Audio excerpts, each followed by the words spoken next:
2 mai 2011, Oussama Ben Laden est tué par un commando américain dans cette villa à Abbottabad, dans le nord du Pakistan. Il s'y cachait depuis au moins 5 ans avec sa famille, à quelques centaines de mètres de la plus importante académie militaire du pays. 1 an plus tard, les autorités locales ont détruit le repère de l'ancien chef d'Al-Qaïda, mais la page est loin d'être tournée. Cet incident a sûrement été une révélation pour l'armée pakistanaise, un grand choc même, parce qu'au beau milieu de la nuit, les Américains sont venus et ont emporté le corps de Ben Laden sans que les Pakistanais le sachent. Je pense que cela a offensé le pays et surtout humilié ses chefs militaires.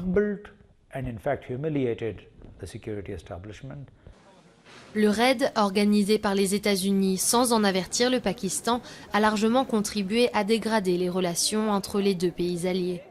Possible complicité des autorités pakistanaises avec Ben Laden ou incompétence de leur armée, de nombreuses questions restent sans réponse.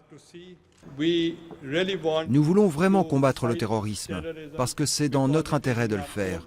Mais nous n'en avons pas les moyens.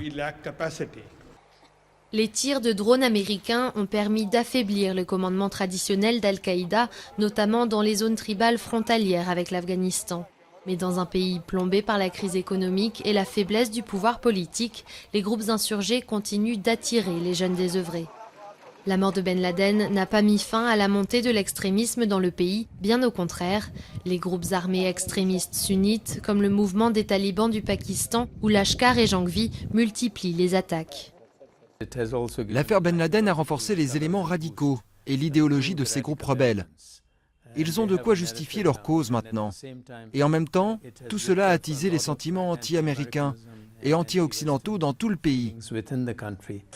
Le nombre d'attentats talibans a largement baissé ces 2 dernières années, mais les violences sectaires entre sunnites et chiites, en partie nourries par des groupes extrémistes proches d'Al-Qaïda, se multiplient.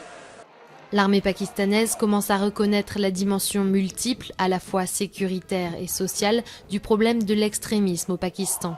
Mais cela implique de la part des autorités une remise en question et de profondes réformes politiques et économiques qui se font encore attendre.